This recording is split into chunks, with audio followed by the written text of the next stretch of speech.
inclusiva, ela vem sendo construída gradativamente, né? No finalzinho do século XX, para o início do século XXI, nós tivemos uma abertura, né, onde teve novas mudanças de postura, nós tivemos um olhar diferenciado, e por isso, né, por esses motivos, por várias pesquisas que foram feitas, nós hoje podemos estar aqui falando sobre a educação inclusiva, né, com os nossos instrumentos legais e com condições iniciais de realizarmos um trabalho mais pleno, um trabalho mais participativo. Porque quando nós pensamos em uma escola para todos, e aí vem a nossa legislação brasileira, através da Constituição Federal, através da LDB, nos garantir que a educação da pessoa com deficiência, ela deve acontecer nos ambientes educacionais. Isso quer dizer, a educação da pessoa com deficiência deve acontecer dentro da sala de aula regular, dentro da escola, e não fora da escola. E nenhum outro serviço ele substitui, né, a escolarização desses alunos. Então, pensar em uma escola para todos é pensar em uma escola que tenha esse olhar e que tenha no seu dia a dia práticas inclusivas. E aí, não é um pensamento de um professor, não é uma ação isolada de um professor, é uma equipe toda voltada para essas ações. E essa escola para todos, ela começa lá na entrada da escola, ela começa lá com o porteiro, com a porteira, e aí vem caminhando, né, e se estende no interior de uma escola, através das pessoas que compõem a secretaria, que compõem a gestão, que compõem a coordenação, o corpo docente, os ASGs, as merendeiras, todos os funcionários. Aí nós estamos falando de uma escola para todos. Aí nós estamos começando a fazer, a vivenciar um trabalho, né, inclusive aonde ações excludentes vão sendo eliminadas gradativamente. Então, essa escola para todos é uma escola que ela está recebendo alunos de um grupo fechado, de um grupo íntimo, né, que é a família, e o papel dela não é só transmitir conhecimento, é formar essas pessoas, é despertar nessas pessoas o sentimento de pertencimento. Enquanto não houver, ou enquanto houver alunos que não se sintam parte dessa escola, então esse trabalho inclusivo, ele, na realidade, ele não está acontecendo, né? Então, hoje, saberes e práticas da educação inclusiva vai ser uma sementinha que vai ser plantada no meu eu pessoal, no meu eu profissional. E eu, quanto professor, né, quanto agente de transformação, quanto edificador dessa escola para todos, a minha obrigação, a partir de hoje, é cuidar dessa semente. É fazer com que essa semente ela comece a dar frutos, né? E a gente possa realmente estar construindo uma escola para todos através das nossas práticas, através das nossas ações. E aí, para semear essa semente, nós também não poderíamos ter sido tão felizes na nossa escolha.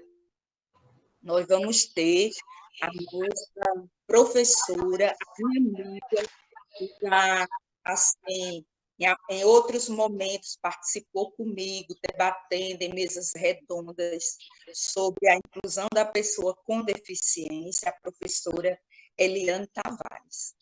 Eliane Tavares, ela traz, aliás, na sua bagagem, não só um currículo riquíssimo, mas também ela traz uma experiência que eu acho muito valiosa, que é a experiência do chão da escola, que é uma experiência de sala de aula. É muito fácil você falar em teoria, se você vivenciar, você ter a prática, você ter a experiência, gente, é muito importante. Por isso que nós também tivemos, né, essa preocupação de estar trazendo para compartilhar conosco essa experiência, pessoas que, assim como nós, estiveram ou estão atuando em sala de aula. E aí, a nossa convidada, Eliane Tavares, ela é formada em teologia, licenciada em pedagogia, especialista em psicopedagogia clínica e institucional, especialista em Libras e pós-graduada em alfabetização neurociências. Aí, antes de passar a palavra para ela, eu só quero falar para vocês como nós organizamos o nosso tempo. O nosso tempo vai ficar assim. A professora Eliane vai fazer as suas explanações e quem tiver alguma pergunta, algum questionamento, quiser colocar alguma consideração, aí vocês se inscrevem lá no chat e alguém da coordenação ou da gestão organiza isso para a gente. Tá certo, pessoal? Então, com uma palavra, a professora Eliane Tavares. Pessoal, bom dia novamente. Eliane Tavares Dias Oliveira. Venho não só para colocar um pouquinho também, aprender junto a vocês. Eu digo a vocês que o dia de hoje, se não fosse a pandemia, nós estávamos na rua, né, Socorro? O setembro, para a gente, é um momento muito, diria até lúdico, interessante, porque a gente, de fato, a gente vai para a rua, a gente grita por essa inclusão de verdade. Sou professora de Lagoa Nova há 20 anos, vou fazer 21 agora em abril, né, próximo ano. Tenho amor à cidade de Lagoa Nova, pretendo futuramente morar em Lagoa Nova. Cheguei quietinha, me apaixonei, né, e também sou professora aqui de Currais Novos. No momento estou a vice-diretora da Escola de Nossa Senhora, escola aqui do município. E, como o Socorro bem colocou, a minha experiência, ela vai por dois caminhos. Um, porque eu vivi na prática, em sala de aula, né? Eu tive alunos inclusos, não foram poucos, foram muitos. Tive uma experiência que eu gostaria de partilhar com vocês mais à frente, em algum momento, mas também tive uma irmã, né, no qual ela nem andava e nem falava. E aí eu tentava buscar por quê? Porque ela não andava, porque ela não falava, que experiência foi essa, né? E aí eu perdi essa irmã, mas ganhei o desejo de lutar, de brigar, de viver, de me apaixonar pela inclusão. E falar sobre saberes e práticas da inclusão é bem interessante o tema, bem pertinente mesmo, porque a gente vai por vários caminhos. E aí eu inicio com uma pergunta de prática do professor, né? Ele inicia sua sala de aula, né? O primeiro dia de aula, e aí a gente começa a questionar, de por que eu faço isso? Quem é meu aluno? Quem é meu aluno? Quem é meu aluno incluso? O aluno é meu, ele está na minha sala de aula. Esse ano eu não estou com determinada pessoa, mas o próximo ano eu vou estar com essa pessoa, ou outro, não sei, mas é meu aluno.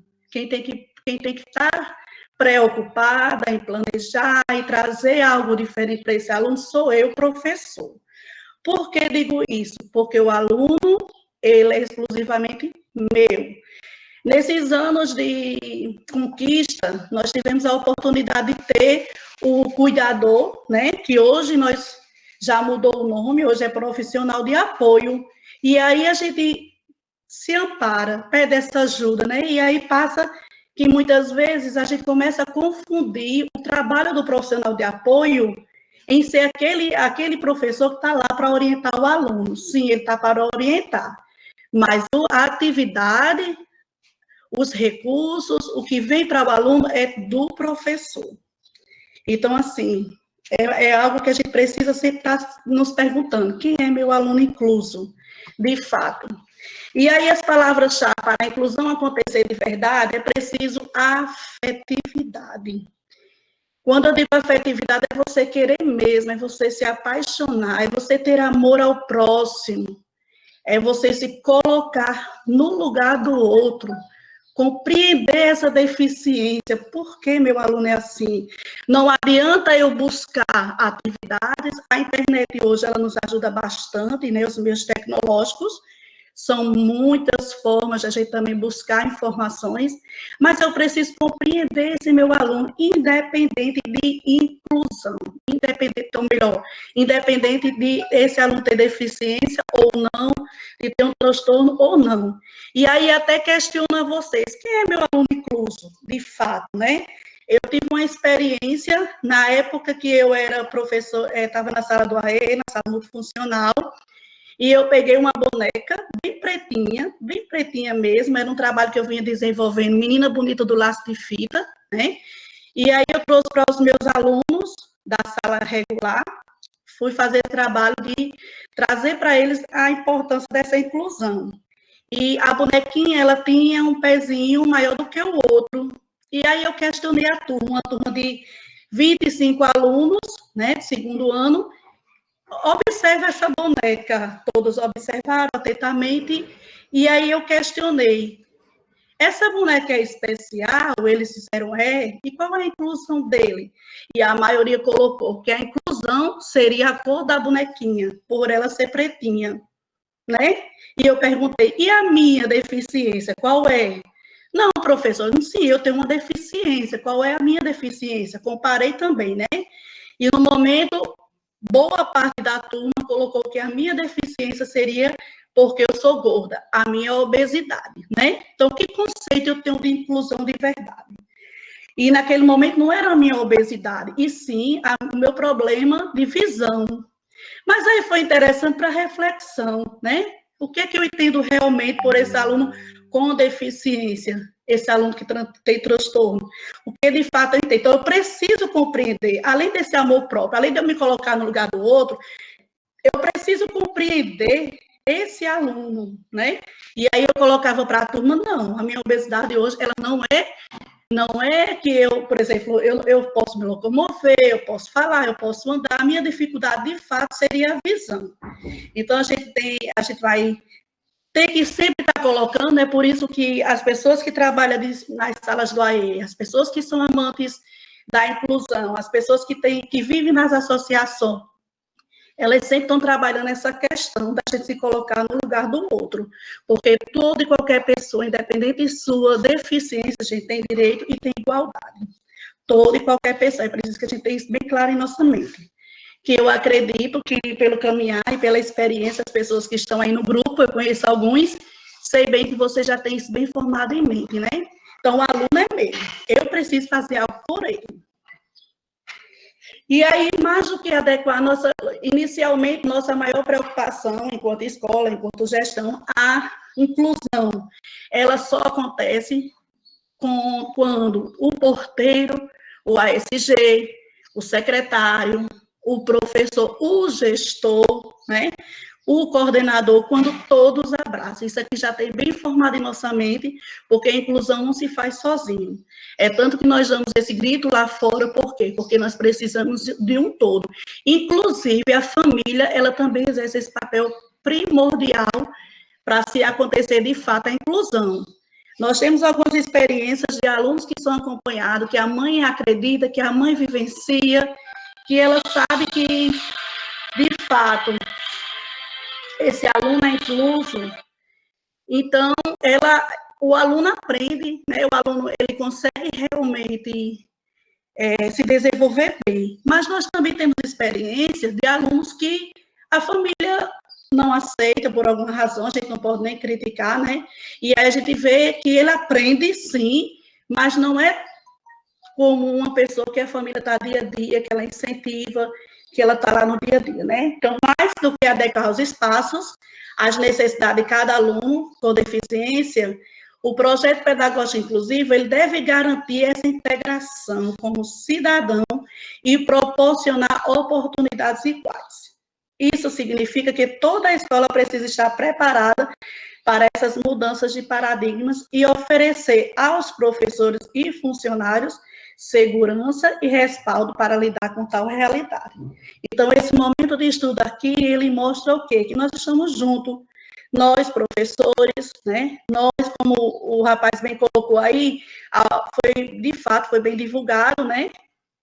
Foi bem colocado, então, quem não entrou, por alguma razão, a gente respeita, mas a gente sabe que ela acontece quando a gente realmente dá essas mãos, né? Se a gente se junta, a gente se abraça, ou melhor, abraça essa causa.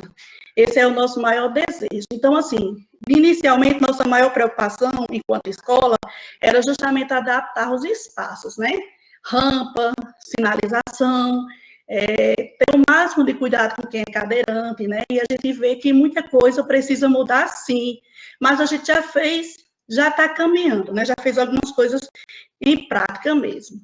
Então, qual é a importância da inclusão escolar?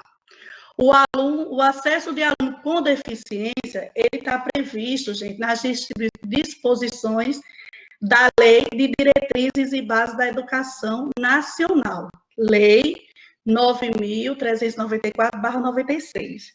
Então, ela é lei, né? O objetivo é garantir que essas pessoas tenham as mesmas condições de socialização e desenvolvimento de habilidades cognitivas e competências socioemocionais. E aí vocês poderiam me dizer, mas Eliane, como trabalhar inglês ou matemática, que é o maior questionamento dos professores? Não é fácil, gente. Eu não vou dizer a você que eu tenho uma receita e que hoje vocês vão sair, a partir de quando for retornar às aulas, eu vou trabalhar dessa forma. Não, não é fácil.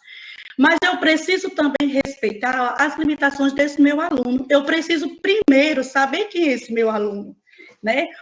Quais são as habilidades que ele tem. Eu tenho uma experiência de um aluno que ele é autista, né? Foi muito difícil trabalhar com ele, e de repente um desenho animado, né, uma figurinha chamou a atenção. E a partir dessa figura, que era um desenho que ele assistia em casa todas as manhãs, eu consegui fazer muita coisa. E ele hoje está no 2º ano, é alfabetizado, hoje ele já tem uma boa socialização. Então, assim, a gente precisa, de fato, compreender esse aluno, né? Para a gente realmente garantir condições a esse aluno. No entanto, mais que simplesmente cumprir a lei, né? A gente precisa cumprir a lei, mas ela vai além. A inclusão escolar de alunos com deficiência na rede regular de ensino, ela reforça o amplo debate sobre os direitos de integração à sociedade como cidadãos de fato. Não adianta eu ter aquele meu aluno em sala de aula, onde eu já escutei muitos argumentos. Eu já fiz de tudo, né? É bom a gente refletir esse tudo. E outra coisa, a gente precisa também buscar ajuda, né? Não adianta a gente ficar sozinho, porque não é fácil. Não vou dizer a vocês que é fácil, porque não é. Então, a gente precisa buscar ajuda. A gente precisa também trocar figurinhas, como a gente costuma dizer, com o outro. Porque a gente, ao construir essas estratégias pedagógicas para a inclusão escolar, a instituição de ensino também está fomentada fomentando uma reflexão quanto à necessidade do respeito à diversidade, algo que vai se refletir na construção de uma sociedade mais justa e emocionalmente saudável. Eu recordo bem um aluno que eu tinha, peço perdão, mas eu preciso colocar essas experiências, né? De fato, a gente precisa colocar o que a gente viveu. Eu recordo bem uma época em minha vida, no João 23, onde eu ensinava e tenho muito carinho por essa escola, que eu estava com 15 alunos, onde eles apresentavam algumas deficiências ou algum transtorno, né? Desde o aluno que tinha deficiência visual, o aluno que é autista, entre outras deficiências. E aí, eu só dava 2 disciplinas a eles, que era matemática e português. Aqueles alunos precisavam se alfabetizar, né? E aí vocês podem perguntar, mas eles aprendem cada um no seu tempo.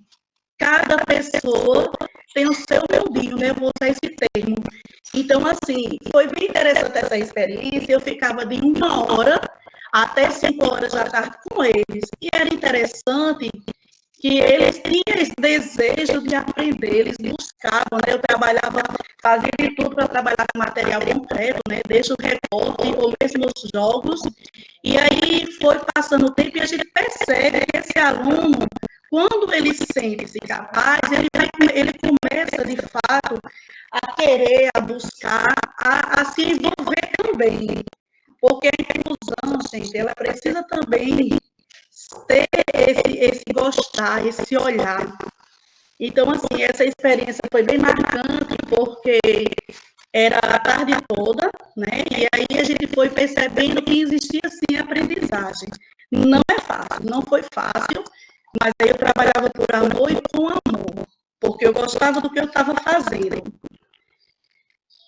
E aí, por isso que a escola precisa considerar as necessidades individuais.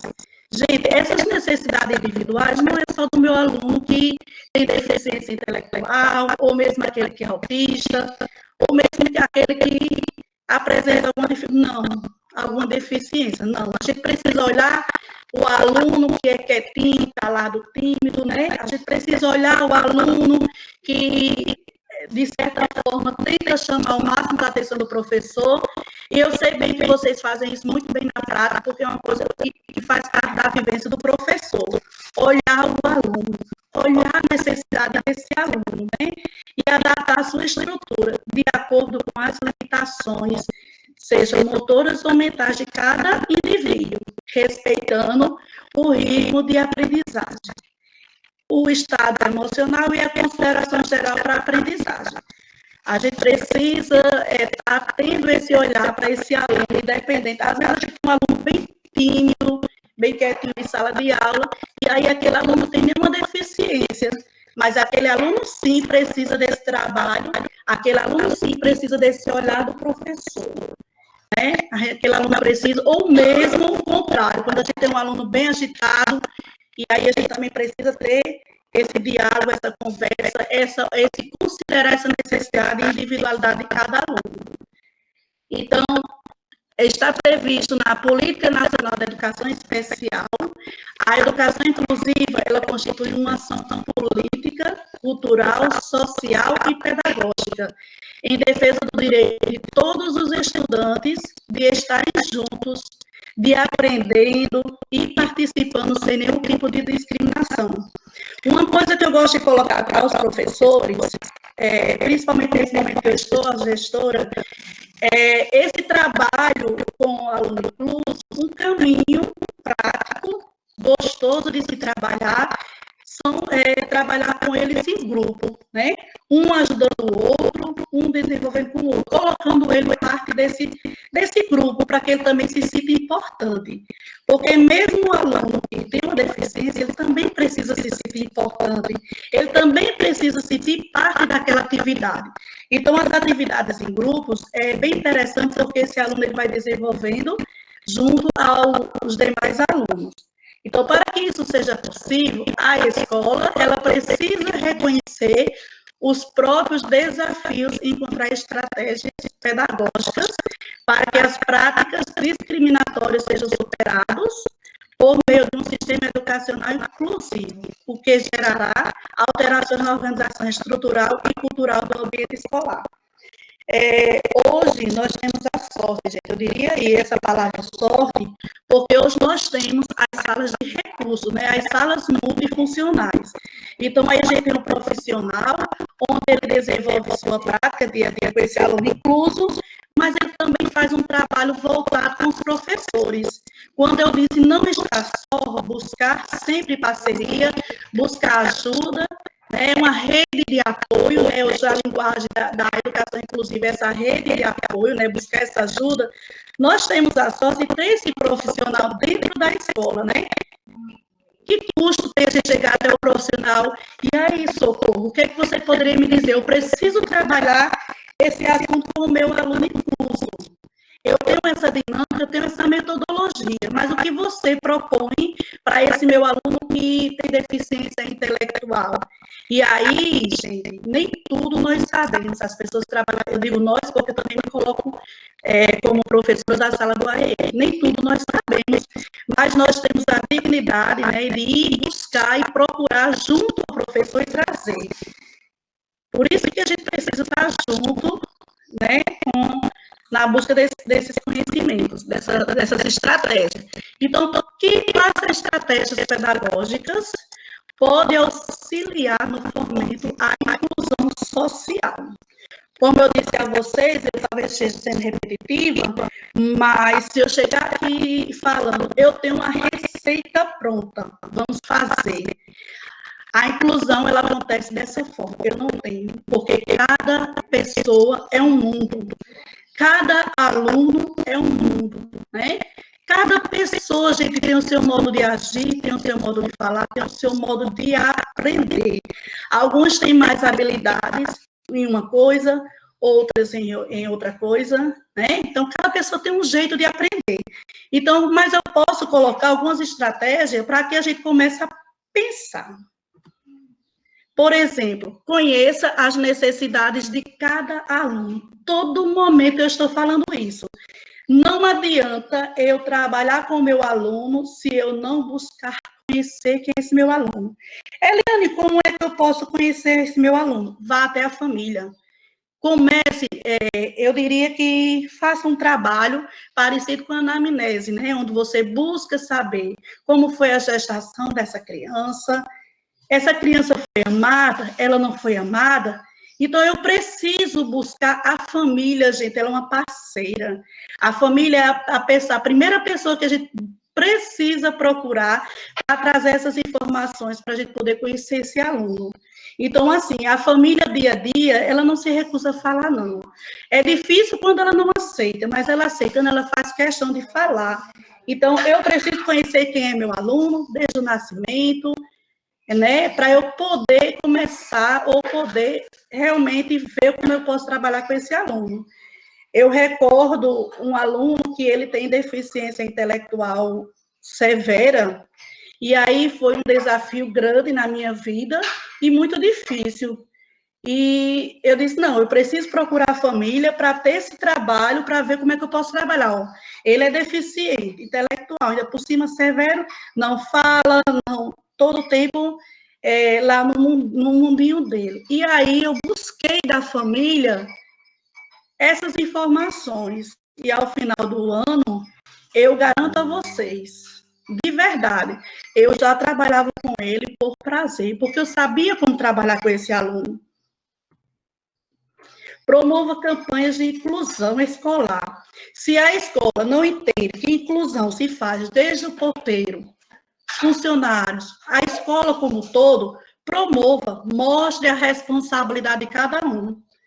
O porteiro, ele pode pegar o aluno cadeirante e levar até a sala de aula. O próprio aluno pode fazer esse trabalho. Então, assim, promova essas campanhas, mostre, né? Nós temos o aluno com deficiência visual, então mostre para as pessoas a questão da deficiência visual, promova, peça aos alunos que ele também tenham esse trabalho com esse aluno, quer dizer, faça inclusão, trazer, promovendo essas campanhas, A gente só age ou só faz as coisas quando de fato a gente conhece, não é verdade?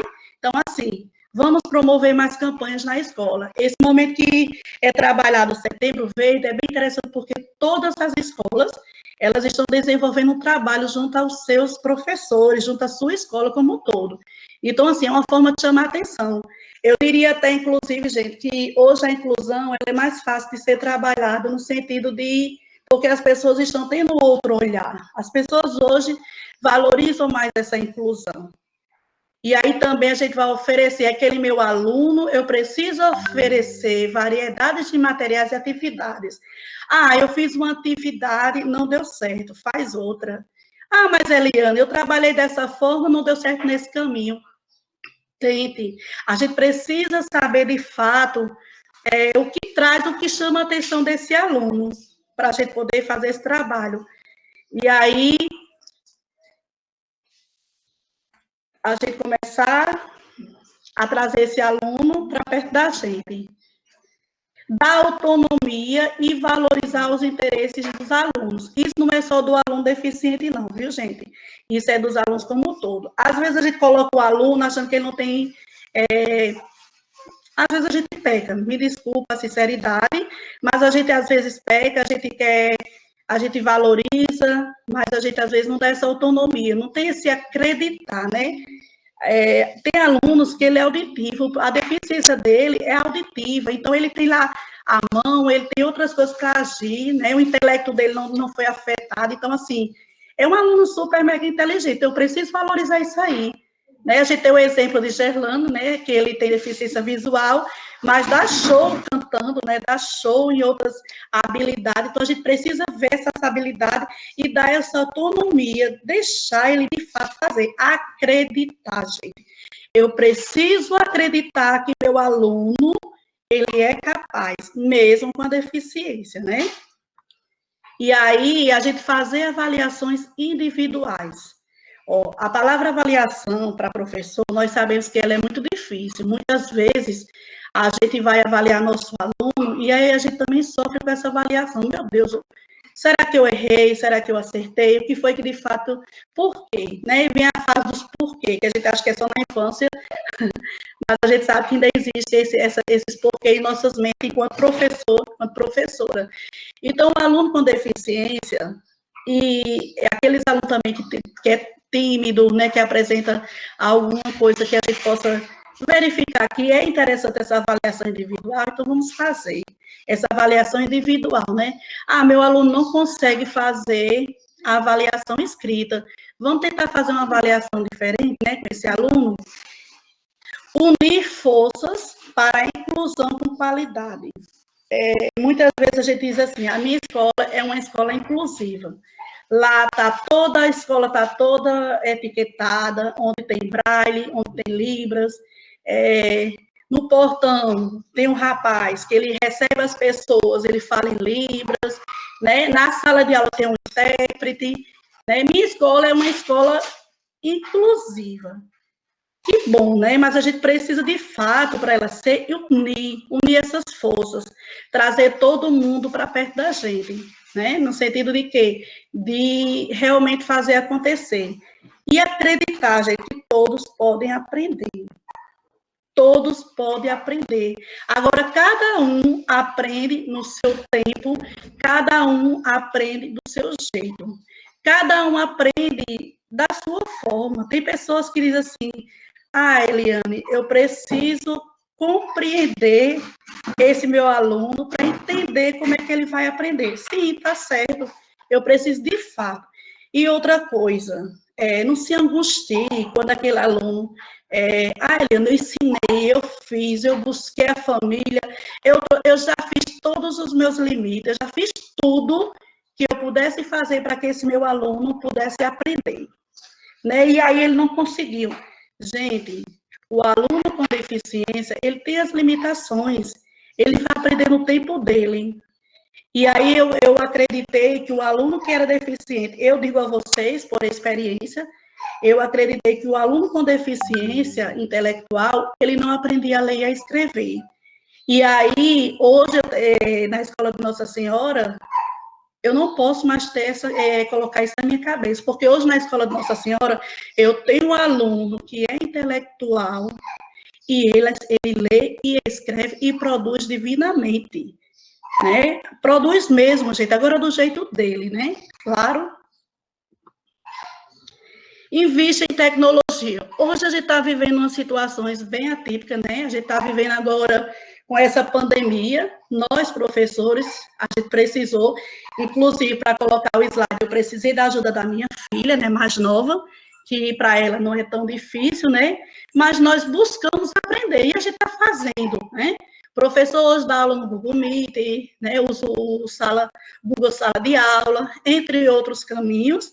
A gente precisou aprender. Então, assim, a tecnologia hoje, antes a gente tirava o celular dos alunos, né? Hoje a gente está com outra visão, porque hoje a tecnologia ela nos ajudou. E a gente precisa investir porque na questão da tecnologia, porque tem muitos recursos para trabalhar com esse aluno. E focar nas possibilidades e não nas limitações. Então, assim, meu aluno pode, então eu vou trabalhar por esse caminho. Dar valor ao saber e ao engajamento da família, eu já falei bastante para você, né? Acredito que vocês bem já sabem disso. A família, ela é esse grande aliado, né? É tanto que a maioria de nossos trabalhos, enquanto inclusão, a gente convida sempre a família, né? A família precisa também falar, ela precisa também expor para a gente, né? Então, assim, é um trabalho que a gente vem desenvolvendo em parceria, né? Tem um trabalho que uma amiga minha, ela fez um projeto, desenvolveu um projeto onde ela fala da questão da rede de apoio, né? Que é a inclusão, ela precisa ter essa rede de apoio, né? Para que todo mundo possa se enganjar. E estudar sempre, buscar apoio. Gente, não é fácil. Não é fácil. Sofri muito. Eu acho que se vocês forem observar, a minha vida de estudante é bem louca, onde eu começo com teologia e, de repente, eu me vejo como um aluno que ele é surdo, né? Erinaldo, aí de Lagoa Nova, surdo. E aí eu me vi na obrigação de estudar Libras para poder trabalhar com esse aluno. Eu recordo bem, como professora, tive meus pecados, né? Como professora de ensino religioso, eu tive muitas vezes de ensinar os alunos Libras do João 23. Um, porque eles queriam, né, conversar com ele em sala de aula, e outros porque era um desejo meu desses alunos aprender.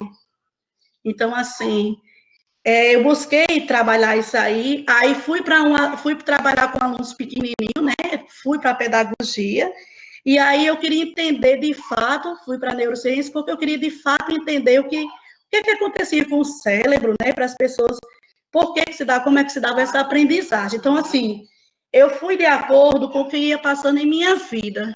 Então, eu sempre busquei estudar, né? Sempre busquei estudar, e também busco esse apoio. Porque sozinho a gente não faz muita coisa, não, porque não é fácil, gente. Eu repito, onde eu chego, eu repito essas palavras, porque a inclusão não é fácil. Você tem um aluno deficiente intelectual, onde ele é cadeirante, onde ele olha para você e só reflete com um sorriso. Para muitas pessoas isso não é nada, mas para muitas aquele sorriso é tudo, né? É diferente. É alguém em vida que está dizendo, olha, eu estou aqui, eu estou compreendendo tudo que a senhora está falando, eu estou compreendendo, estou gostando. Então, é assim que eu quero aprender. Como eu disse a vocês bem sabem, sempre buscar compreender esse aluno. E aí, compreendendo se torna mais fácil. Gente, a inclusão, de fato, você, eu, o todo, precisa se apaixonar, né? Imagine, eu vejo assim, pelas dificuldades que a gente encontra na nossa vida, né? Quando a gente se apaixona por alguma coisa, a gente encontra, muitas vezes, a nossa razão de viver. Então, não é muito diferente, não. No momento que eu consigo entender meu aluno, eu consigo colocar em prática, né? Compreender de fato, eu consigo colocar em prática o que esse meu aluno ele precisa aprender, eu já estou fazendo o máximo possível. Alguém pode até dizer assim, Eliane, mas eu já fiz de tudo, né? Eu já fiz de tudo e eu não consigo chegar até meu aluno. Será que esse tudo foi o suficiente, né? Será? Então, assim, são inclusão também é você se questionar. É você, dia a dia, perguntar, investir, né? Planejar. O meu planejamento, no momento que eu vou planejar, eu preciso colocar meu aluno fazendo parte desse planejamento. Então, meu aluno, ele aprende desse jeito, eu vou por esse caminho. E meu aluno, que ele não consegue dessa forma, o que é que eu posso fazer? Né? Então, a gente precisa estar sempre fazendo essas perguntinhas a nós mesmos. E aí, as salas de aula com recursos multifuncionais, né? Onde um trabalho bem desenvolvido porque eu conheço, né? Onde Socorro, ela desenvolve um trabalho voltado realmente para a inclusão, ela abraça essa causa, né? Isso é muito bom, é preciso ter esse amor de verdade, né? Aplicativos, né? Vamos usar essas redes sociais, netbook, tablets, e outra coisa, muitos deles gostam, viu, esse mundo tecnológico na era digital atual. São inúmeros recursos que podem contribuir para as estratégias pedagógicas de inclusão escolar. Quanto maior for o número de recursos e a familiaridade dos alunos e professores com eles, melhores serão os resultados de aprendizagem. O aluno incluso não é ir para a sala de aula e ficar lá na sala de aula, não, gente. Meu aluno é incluso, ele está na sala de aula com os demais. Não, eu preciso possibilitar resultados. Eu preciso colocar em prática, mostrar o que o meu aluno aprendeu. E outra coisa, na hora que seu aluno aprendeu o pouco que foi, mostre o trabalho de vocês. Eu consegui. Foi pouco, mas valeu a pena. Eu consegui. Vamos mostrar nossos resultados, porque quando a gente mostra nossos resultados, fica mais fácil as pessoas entenderem de fato o que é inclusão. Um dos principais objetivos da tecnologia, no caso dos alunos com deficiência, é romper barreiras físicas que os alunos analógicos podem trazer, como segurar um lápis ou virar as folhas de um livro. Hoje, graças a Deus, com os avanços, que não foram poucos, viu, pessoal? Foram muitos. Nós temos várias formas de trazer esse recurso para os alunos. É o lápis adaptado, né? Várias coisas que a gente pode fazer. Hoje a gente usa com pranchas interativas, né? Usa diversas coisas que a gente pode trazer para que o aluno ele tenha essa habilidade, né? E tenha mais segurança ao trabalhar em sala de aula. Uma coisa também que eu gosto de colocar para sempre as pessoas que a gente convive e gosta de conversar um com o outro, é que coloque sempre alguém, além do profissional de apoio, né, que ele está ali para mediar esse trabalho como aluno, a atividade que o meu professor passou, sempre coloque um colega de sala de aula, para que ele também possa fazer parte dessa inclusão. Se é um cadeirante, coloque na hora da pausa, cada dia um aluno para fazer esse trabalho.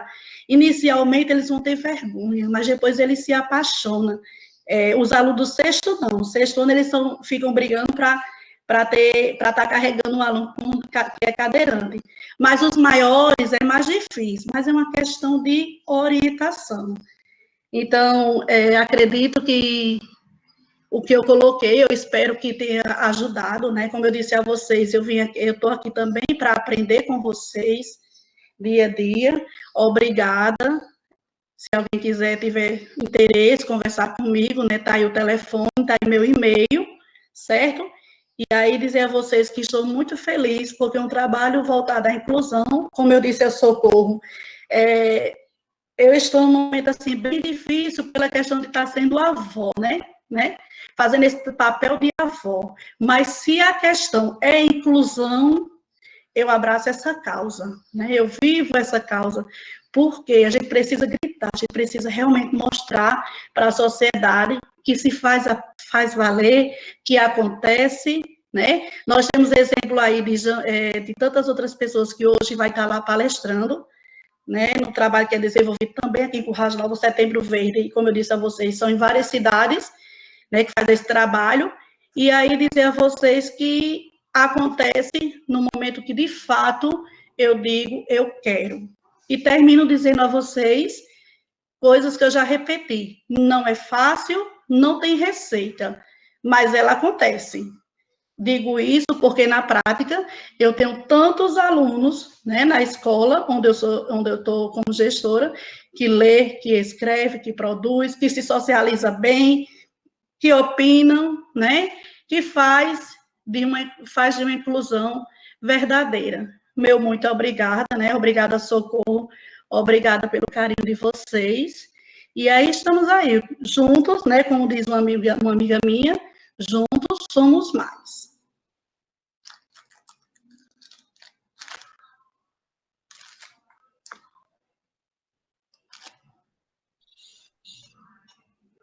Nós aqui agradecemos, Eliane Tavares, muito obrigada, assim, de todo coração. Você é uma pessoa, assim, muito disponível e que realmente abraça essa causa, né? E, assim, eu só gostaria de pegar aí então, na sua fala, quando você, assim, falou muito no conhecer o aluno, né? Nós, quanto escola, nós, quanto professores, nós, quanto equipe, nós precisamos, de fato, conhecer esse nosso. E aí, vou voltar mais uma vez, a importância de se pensar e de se começar a construir uma escola para todos, que aí é uma responsabilidade que cabe a todos que compõem essa escola. Quando a gente tem toda uma equipe integrada, alinhada com esse trabalho, as coisas começam a funcionar, né? Conhecer esse aluno. Como é que eu vou conhecer esse meu aluno? Veja bem, gente, eu creio que vocês estão há mais tempo na escola do que eu, sou recém-chegada à escola, mas nós temos uma matrícula antecipada dos alunos deficientes. Essa matrícula, ela acontece no mês de novembro. Por que existe essa matrícula antecipada? Qual é a importância dessa matrícula antecipada? No município, vou falar aqui da minha experiência no município, eu, como professora da sala multifuncional, eu era responsável, né, em fazer essa matrícula. Chegou novembro, eu já estava recebendo da DIREC, né, a matrícula antecipada, e aí eu convocava os pais dos meus alunos, me sentava, fazia a matrícula antecipada e aproveitava esse momento para coletar algumas informações que não estavam lá dentro, mas que eu sabia que eu iria precisar, certo? Aproveitava também, né, para que eles assinassem uma autorização para que pudessem estar utilizando a imagem do aluno quando necessário, em trabalhos educativos, em trabalho da escola, para saber da medicação, quais eram as medicações, se eles recebiam benefício. Então, eu tinha uma pasta toda organizada dos meus alunos. E, em seguida, eu me sentava com a coordenadora pedagógica da escola e já repassava para ele, olha, próximo ano nós vamos estar recebendo esses alunos, vamos ver quais as salas que eles vão estar, e assim, passava todas as informações para a coordenação. E aí, a coordenação se sentava com a gestão. Olhe como se constrói uma escola para todos.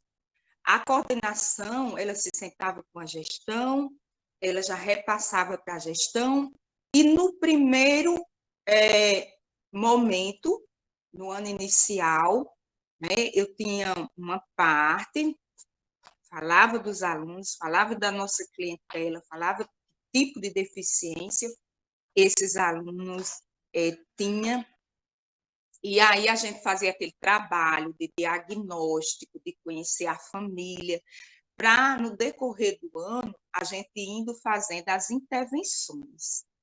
Então, a matrícula antecipada, ela é muito importante, né? Ela é muito importante porque eu, quanto professora da sala de aula regular, eu preciso me preparar, né?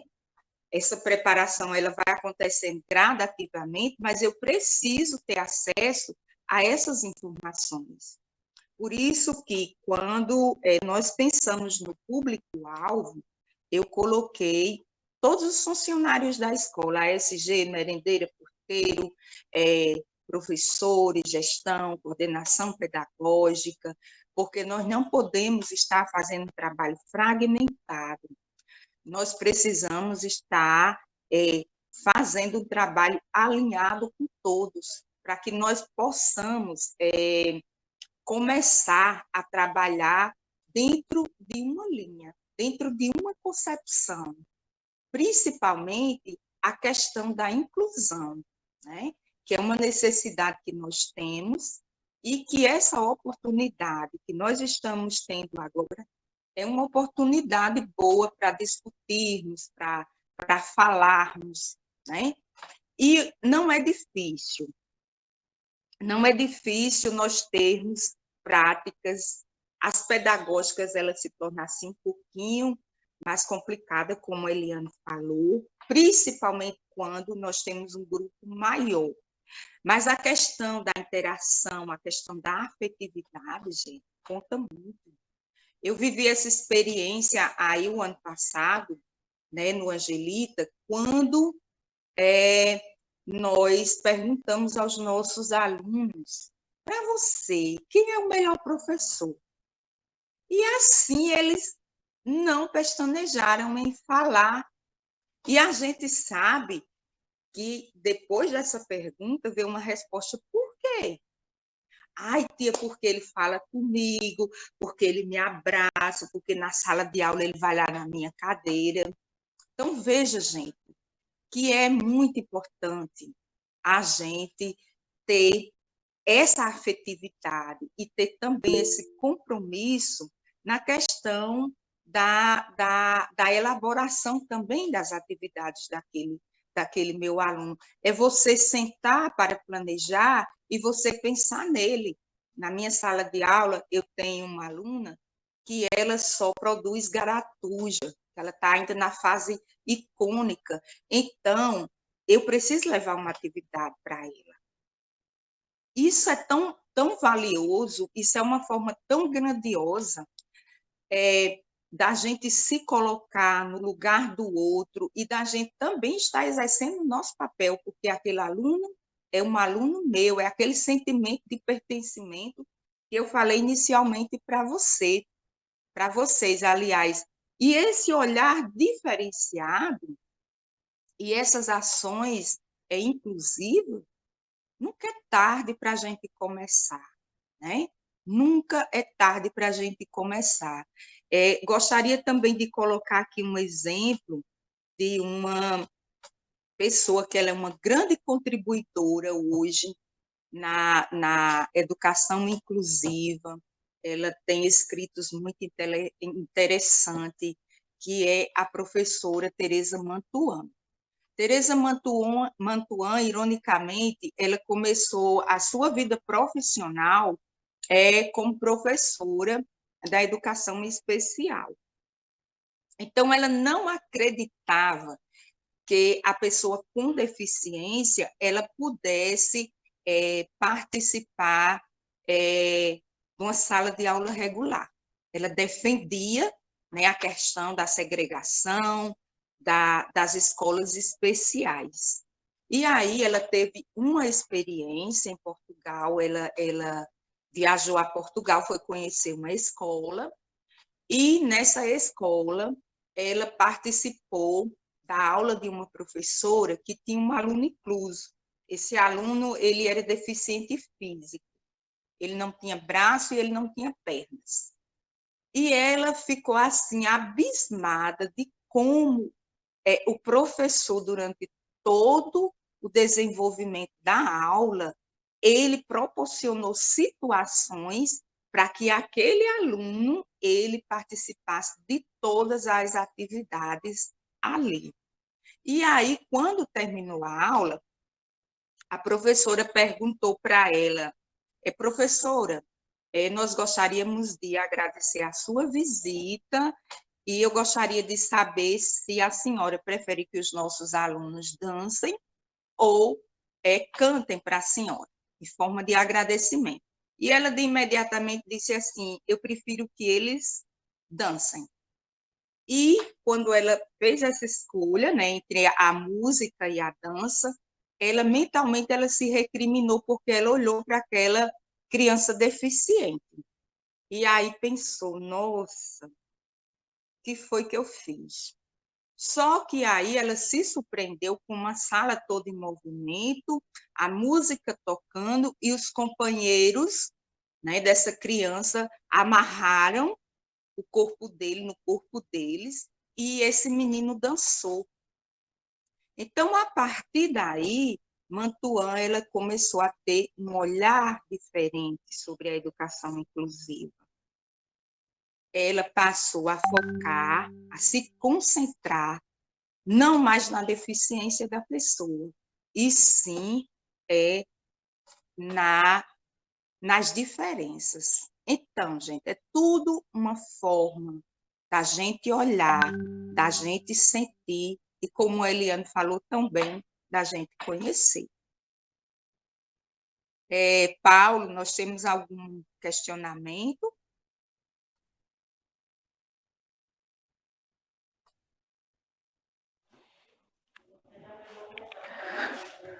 Por enquanto não. Nós tivemos só alguns comentários.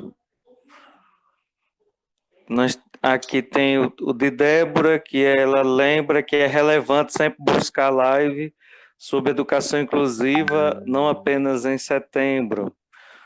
O professor Juvenal já lembrava, logo no início, de que precisa ser colocada em prática uma ideia que seria produzir uma espécie de manual da área de ciências da natureza para facilitar o trabalho com os nossos alunos com necessidades, com deficiências, né? E, e aí eu quero deixar aberto, se algum professor quiser de viva voz, já que não se inscreveu no chat, não colocou nenhuma pergunta direta, se quiser abrir o seu microfone e fazer alguma ponderação, alguma pergunta, algum comentário. Pronto, Débora, você.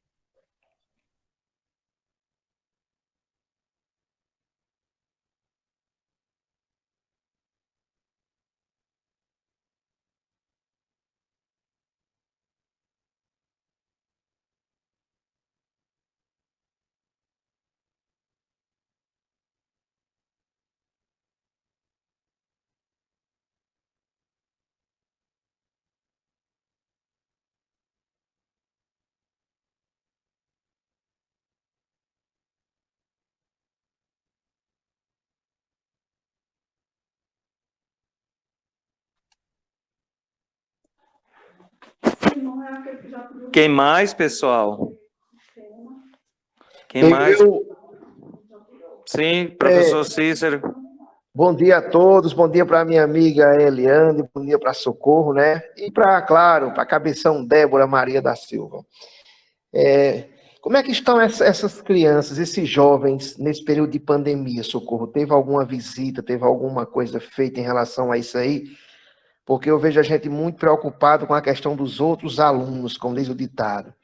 Como é que está a situação desses alunos especiais? Eu não diria nem especial, eu diria assim, essas pessoas incríveis. Ótima pergunta, Cícero. Nós estamos muito bem. Eu, quanto professora da sala multifuncional, eu estou fazendo o meu trabalho Inclusive, eu sempre contei com a parceria dos pais, né? Tem um trabalho assim que eu acho muito importante, né? Para mim, na minha visão, uma escola ela só caminha bem quando ela consegue manter essa parceria com os pais. E essa parceria você não se estabelece esse vínculo apenas em reuniões informativas, né? A gente precisa, quanto escola, proporcionar outros momentos para os pais. E eu, graças a Deus, nesses 8 anos de experiência na educação inclusiva, nas escolas que eu trabalhei, eu sempre tive uma parceria muito boa com os pais, né? E estamos construindo com os pais aí do Angelita. Então, nesse período de pandemia, como a nossa realidade é os alunos da zona rural, então os alunos da cidade, eu tenho uma entregue, né, já sábado eu fiz a entrega das atividades, eu vou nas casas, né, e a gente mantém 3 atendimentos semanais com ele. Na quarta-feira a gente tem um atendimento lúdico, e aí, né, devido a várias questões também, vai tendo um atraso, uns fazem, outros não fazem, mas aí é aquela coisa, a gente tem que ter tolerância, tem que ter paciência e tem que esperar o tempo deles. Por quê? Porque eles precisam muito do apoio de alguém da família, para que eles estejam fazendo, realizando, construindo essas atividades. E aí nós temos realidade de pais que são analfabetos, que eles não têm condições, precisa de uma pessoa, de um vizinho que ajude, tem toda essa situação. Mas eu diria, Cícero, que, no geral, o nosso trabalho está sendo excelente com eles. O que Então, me preocupa é porque é que alguns deles não estão participando, que têm condições, como Vandeilson, como Charles, de estar participando das aulas online, né? E mantenham, assim, sempre contato. Socorro, Vandeilson Enviamos, tem participado das minhas, viu, dessa vez. sim, inclusive Socorro, a mãe de deixa eu só Charles, sim, falar um negocinho rápido. É porque Valdeilson, no caso, quase todo dia a gente está se falando, certo? Ele manda para mim uns vídeos, uns áudios que às vezes eu nem entendo. E outra pessoa que liga para mim quase todos os dias, geralmente tarde da noite, é Cariele. Cariele, eu estou em casa, quando der 11 da noite, de repente o telefone toca, quando eu vou olhar, é Cariele. Aí se eu não atender, ela vai e liga de novo, até eu atender. Ela diz, como é que você está, professor? Está bem? Mesmo assim, eu sei que ela me faz essa pergunta quase todos os dias, e eu fico feliz com isso aí, porque eu vejo a questão da preocupação dela. E aí a gente começa a conversar, eu não estico muito o papo, porque se esticar, ela vai for dar corda a ela, vai amanhecer o dia conversando, né? Por isso que eu te perguntei como é que está essa situação. Cícero, mas assim, essa realidade de Cariela, ela interage muito, e ela, assim, ela não tem horário.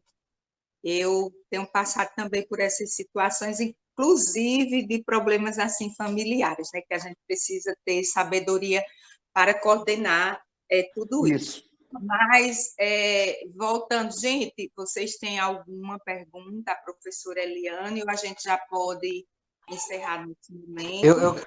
Viu, Socorro? Só fazendo um adendo com relação a essa questão também que Débora colocou e que vocês bem colocaram, em relação ao nível de aprendizagem que esses meninos chegam para nós, certo? Eu acho que seria muito interessante, todo início de ano, que vem os meninos do primeiro ano, que viesse um relatório lá do ensino fundamental, mostrando qual o nível intelectual ou de desenvolvimento cognitivo que esse menino estão. Porque aí fica muito difícil a gente elaborar uma atividade, tá certo? Diferenciada, se a gente não sabe qual o nível que eles estão, né? Então, eu acho que é uma questão que a gente pode aprimorar, né? E até para o bem deles, para que eles consigam desenvolver melhor no ensino médio, essa questão de a gente ter esse diagnóstico prévio para a gente poder elaborar algo em cima disso. Porque eu tenho dificuldade. A gente faz o que pode, mas eu tenho essa dificuldade da questão de como realizar uma tarefa se eu não consigo saber qual o nível cognitivo desse menino. Entrega o relatório para a gente vai ler o relatório e vai saber como se basear ou como fazer as tarefas adequadas ao nível que eles estão. Que cada um, ninguém é igual. Então, cada um vem num nível intelectual de desenvolvimento cognitivo diferente do outro.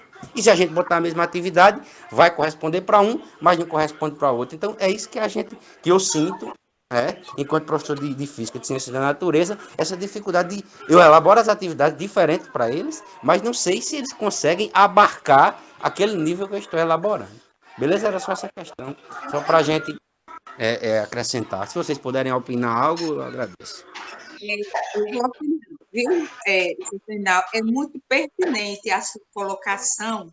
E aí eu vou falar mais uma vez da importância da matrícula antecipada. Porque a matrícula antecipada é justamente para que você faça, os secretários, eles façam, inclusive a DIREC, o ano passado, mandou, e um dos documentos que a secretária, no ato da matrícula antecipada, ela teria que receber, era o relatório desse aluno. Inclusive, não só o relatório, porque nós sabemos que, pela lei, mesmo que a escola trabalhe com a parte quantitativa, que são as notas, os alunos que são deficientes, eles precisam ter na pastinha dele um relatório, né? Porque é esse relatório que vai justificar essa questão dessa promoção dele. Então, a matrícula antecipada, ela é justamente para que o secretário ele faça essa coleta de informações.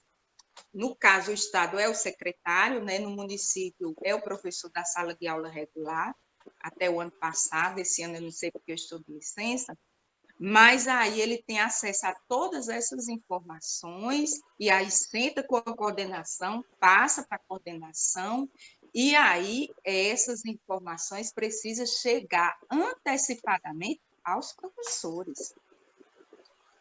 Vejam como é importante essa escola, esse trabalho, ter sintonia, ser uma coxa de retalho, né? Que um vá ponteando o outro, para que a gente possa, na realidade, fazer realmente um trabalho inclusivo.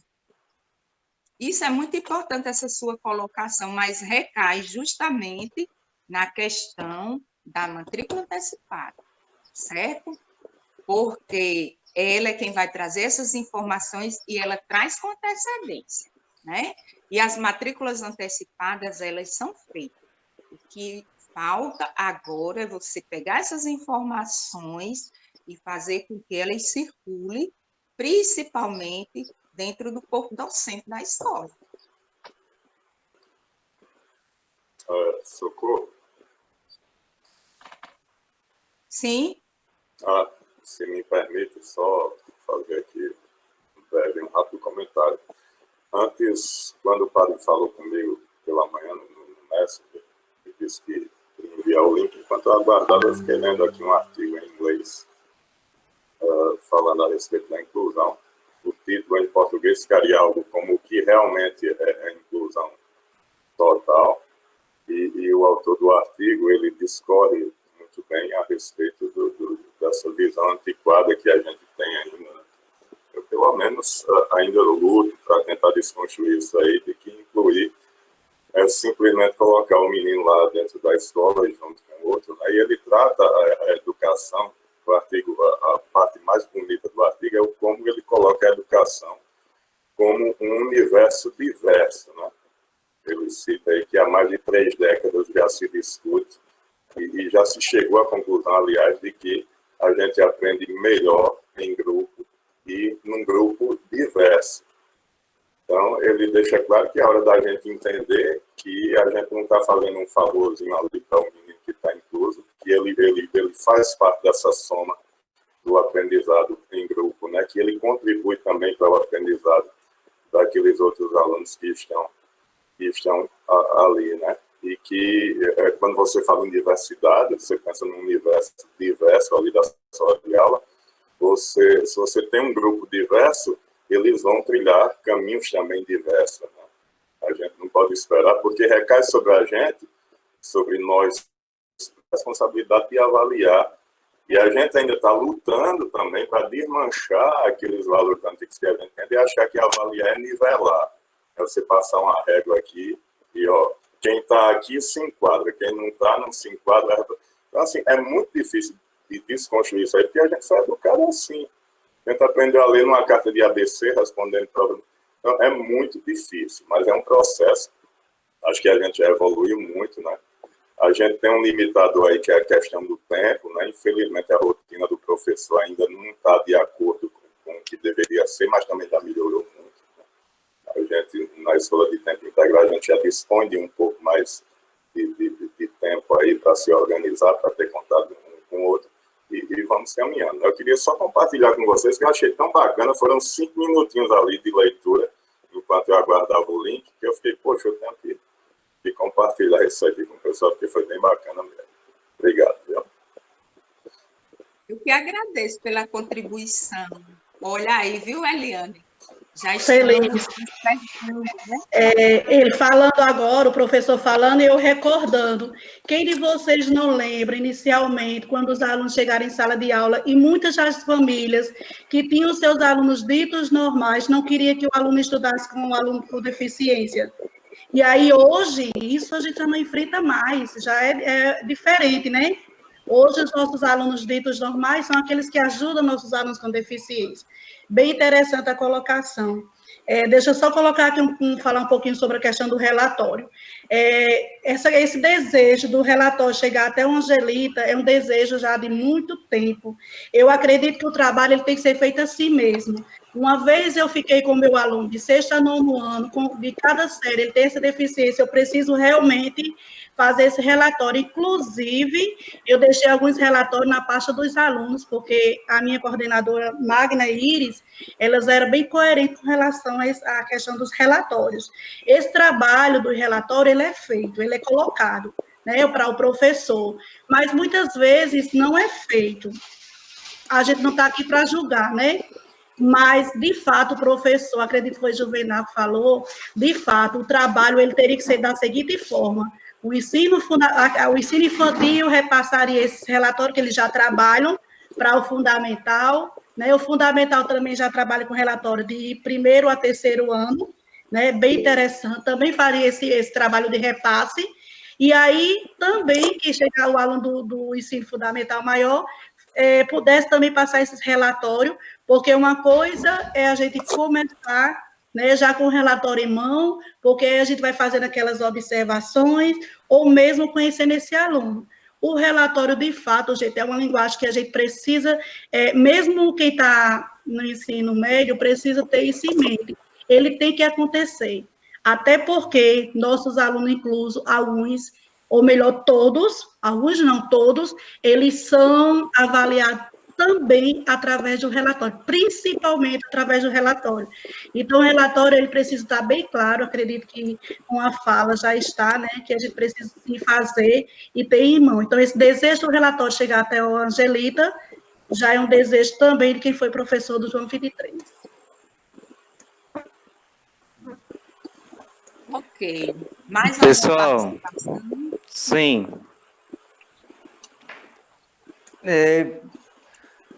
Inicialmente, nunca é demais lembrar que uma data como essa, a gente corre o perigo, no Brasil, infelizmente, existe essa cultura, né, da gente só viver ou enaltecer ou trazer para o campo das discussões, geralmente, as datas temáticas, né? Então, de fato, essas observações que foram feitas nos remetem a criar uma cultura, né? A criar uma cultura de inclusão.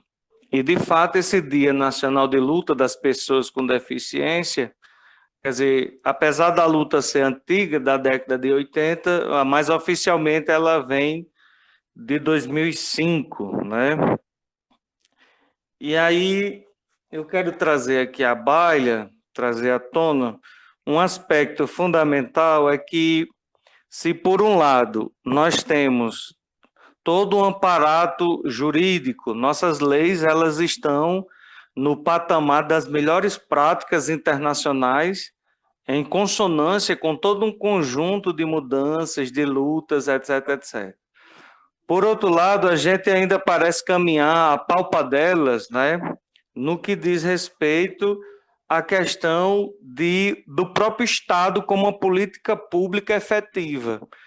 Porque se por um lado você tem todo esse conjunto de leis, mas por outro lado, na base, me parece que se não for da iniciativa do professor, que ele pague por uma formação, que ele busque, assim como a Eliane foi, como tantos outros, me parece que a coisa não acontece. Ou seja, se não forem alguns professores, alguns profissionais que lutem, que se engajem, que busque, então parece que a coisa não acontece. Isso eu estou dizendo por quê? Porque já passou da hora. Por exemplo, muitos de nós que fomos formados em um tempo, a própria universidade não se adequou ainda a esse novo contexto de mudanças. Então, por exemplo, durante toda a minha formação, e olha que eu já fiz várias na minha vida, mas o quesito educação inclusiva, educação especial, nunca entrou nem como optativa. Quer dizer, então, a gente precisa, de fato, se desconstruir de muita coisa, né, para poder não só se adequar legalmente, mas principalmente do ponto de vista emotivo, do ponto de vista psicológico, né? Então você vê que no mundo atual a gente está passando por um momento de questionamento sobre tantas coisas, né? Sobre a questão do negro, e enfim. Então, de fato, parece que momentos como esse devem nos servir como alerta, deve nos servir um chamado à consciência, um chamado à reflexão, porque apesar da gente já ter caminhado muito, precisamos, enquanto escola, nessa instituição multimilenar, cada vez mais estar próximo e se adequar. Agora, é claro, existe toda uma estrutura, toda uma conjuntura que precisa também ser melhorada do ponto de vista estatal, que era essa a pergunta que eu queria levar para a professora Eliane, porque me parece que a nível de estado do Rio Grande do Norte, as iniciativas são muito tímidas, né? De uma forma geral, sem pensar específico um caso ou não. Porque eu me recordo aqui em Lagoa Nova, já existiram várias formações para o professor a nível municipal, pela própria UFRN, parceiros, e que parece que para nós do Estado sempre fica assim, o professor é que se interesse, o professor é que se vire, ele é quem arque com custos e assim por diante. Por isso que eu sempre enalteço as pessoas que deram a cara a tapa, que bancaram a própria formação, que buscaram, que lutaram, que têm como uma bandeira de vida.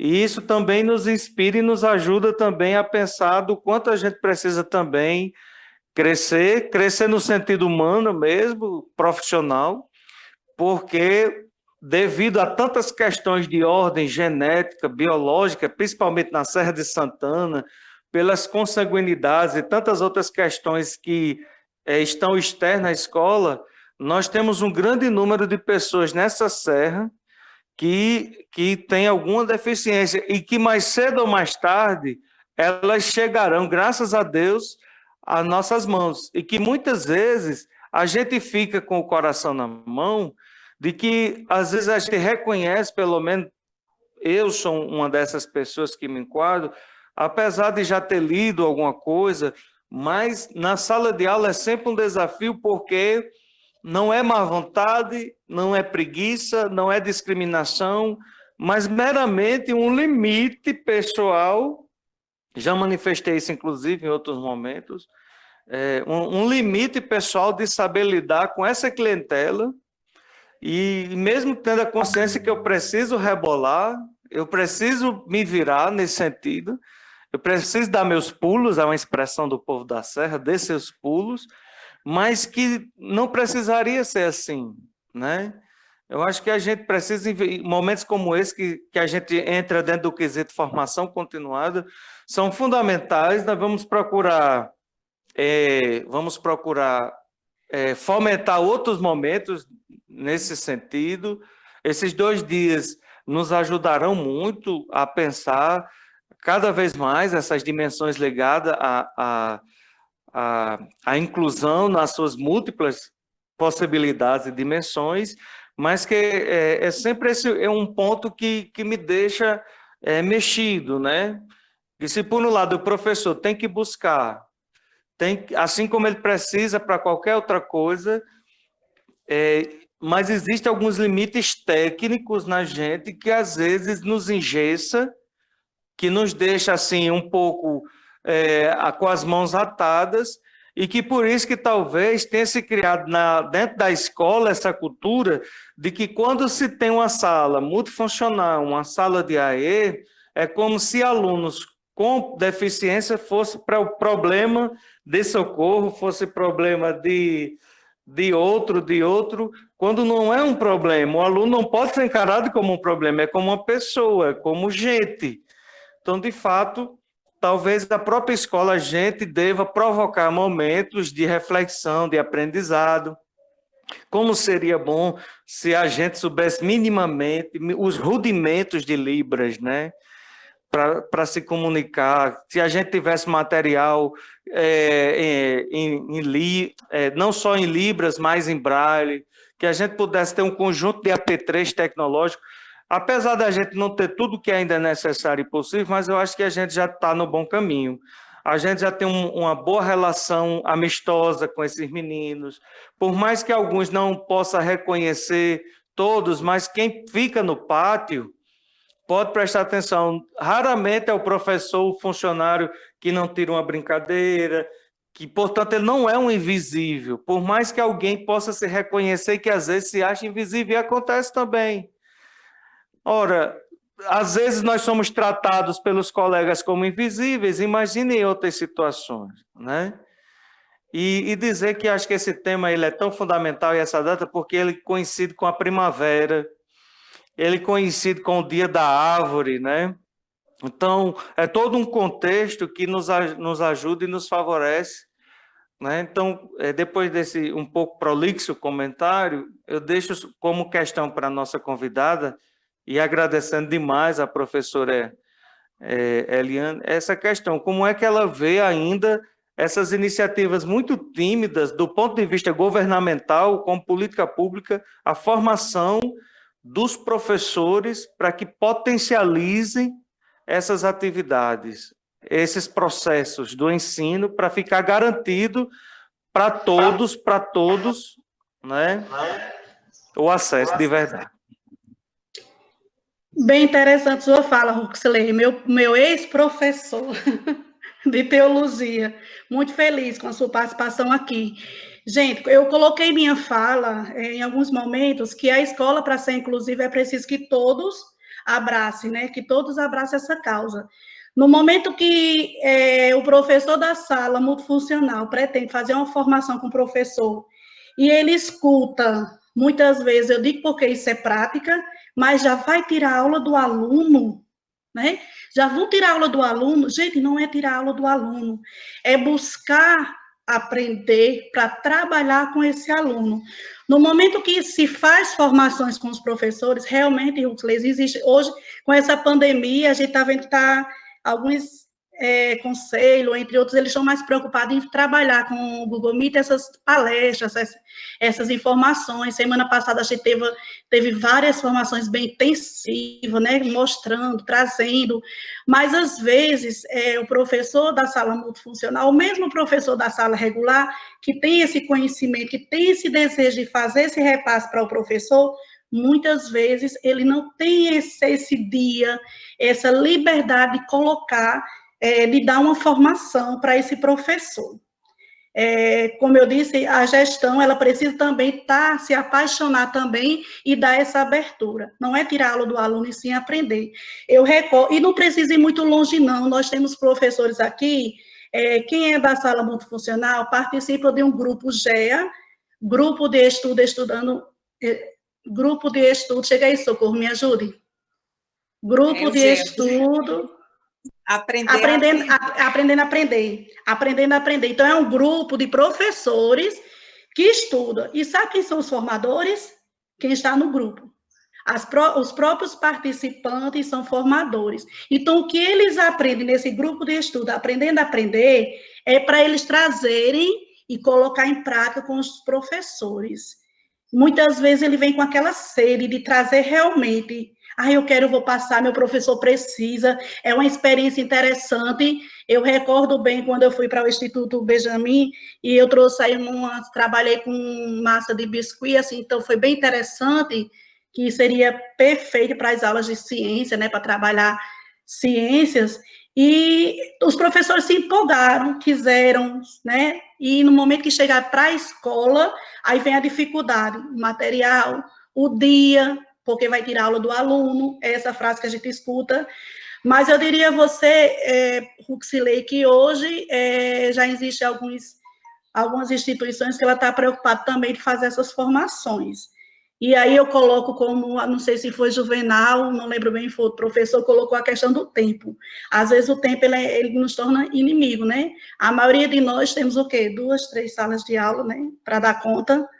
E principalmente nesse momento de pandemia que a gente teve que aprender a dar aula, né? Aula diferenciada, aula no computador, aula no celular, aula, quer dizer, existem esses cursos, existem os caminhos, existe o desejo, mas muitas vezes não tem o olhar, que é o que a gente precisa de fato. É esse olhar que alguém chegue e diga, Eliane, está aqui, você tem toda a liberdade. Hoje, na escola que eu trabalho, eu faço questão, eu questiono as meninas lá, eu tenho 2 professoras da sala multifuncional, e eu digo, e aí, vocês vão fazer o quê? Já prepararam alguma coisa? Mas qual é o gestor que faz isso? Eu não estou colocando culpa em gestor, não, gente, eu estou colocando, não estou colocando culpa em ninguém, eu estou colocando que, para que aconteça de fato, é preciso que todos mesmo, queiram que aconteça. Verdade. Não sei se eu respondi, mas acredito que é por esse caminho. Porque, de fato, a minha pergunta ia muito mais na linha de uma política de iniciativa do Estado e não sem ficar no colo do professor a responsabilidade de bancar por aquilo que é público. Mas está ótimo, está perfeito. E lembrar de uma coisa, Socorro, só para a gente aproveitar aqui a ocasião, de alguns professores que estão aqui, acho que eu não sei como ficou. Tem as tarefas que, quando alguns professores mandam, nem todos mandam, mas a maioria manda, sempre quando manda as atividades impressas, sempre tem professores que se lembram de mandar atividades. Eu estava perguntando, inclusive, a Sônia, ela disse que essas atividades são entregues. Aí eu queria, Socorro, que você aproveitasse dessa orientação nesse período de pandemia. Os professores, quando mandaram atividades impressas, eles devem mandar, ou por enquanto, nesse período, eles ficariam com as atividades da sala? Olha, é assim, como eu falei para você, é difícil, por quê? Porque eles não têm, Cariela, Elane, eles não vão ter condições de acompanhar essas aulas, e aí eles também não vão ter condições de realizar essas atividades. Charles, a mãe dele, disse que ele também não tem condições. Né? Então, eu digo, mas pelo menos um jeitinho para que ele assista, né? As aulas, acompanhe. Aí ela alegou a questão da internet, que a internet não é boa. Então, a gente tem esse grande impasse aí, porque o ideal é que eles recebessem as atividades, mas como é que eles vão realizar nessas atividades? Eu quero, inclusive, colocar aqui uma situação que eu vivi com o Walter esse ano. Eu tive assim, meu Deus, eu fiquei tão aflita com a situação dele, porque ele estava com uma prova, não lembro qual era a disciplina, E Valtécio é um aluno novato, e a gente não tem, assim, ainda um diagnóstico que eu falo, diagnóstico educacional dele fechado, a questão do nível de aprendizagem dele. E ele estava desesperado, porque ele não sabia sequer escrever o nome. Escrever o nome. Então, gente, isso é muito conflitante para o aluno. Você pegar uma prova, que aí você não sabe o conteúdo, que aí você não sabe como fazer, não sabe nem aonde colocar o nome da escola, certo? Aí nós precisamos rever todas essas questões que, como eu coloquei, nós não estamos e não precisamos apontar e buscar culpado. O que nós precisamos, na realidade, é tomar ciência da situação e tentar fazer o certo e tentar fazer o melhor para esses alunos. Porque se, de fato, na matrícula antecipada, nós tivéssemos essa coletânea de informação, nosso trabalho, com certeza, seria um trabalho mais próspero. E essas informações chegassem realmente às pessoas devidas, né?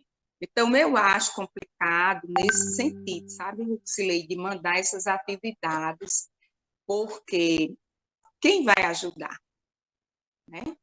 Quem vai fazer?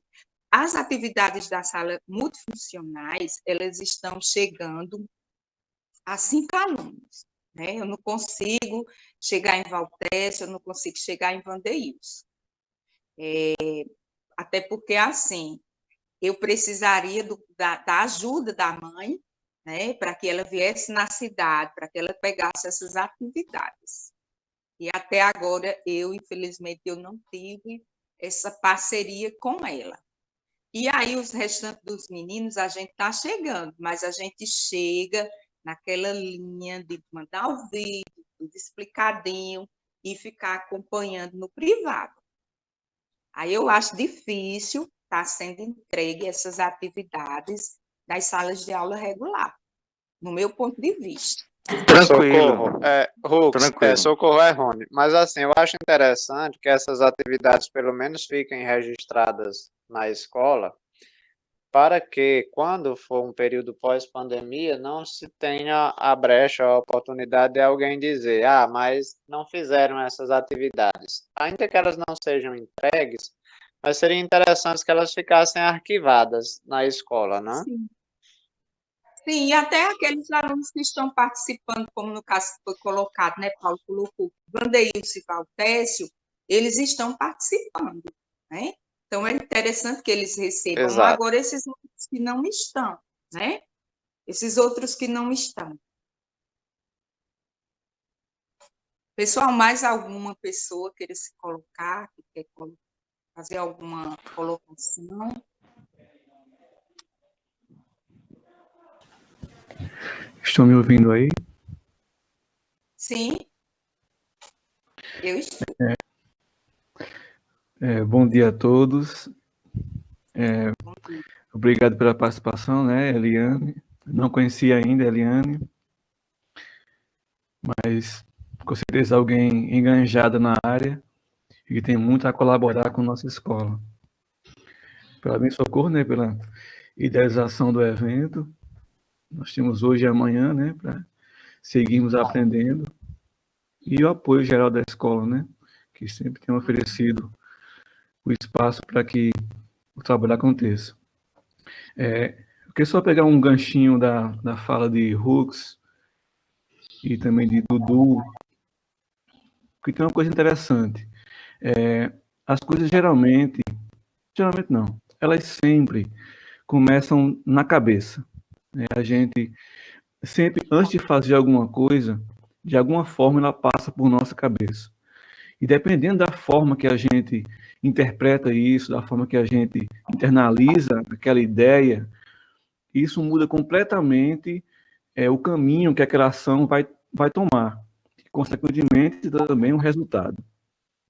E é bem interessante que as políticas públicas, historicamente, nenhuma delas começou na cabeça de alguém e chegou em quem realmente precisa no outro dia. Isso demora. e demora anos. É assim, muitas coisas, por exemplo, a gente, se fosse pensar hoje que é inadmissível a mulher não votar, e a gente começasse a lutar hoje pelo voto da mulher, a gente queria uma coisa para amanhã, porque na nossa cabeça seria uma coisa óbvia. A gente sabe que por muito tempo não foi assim.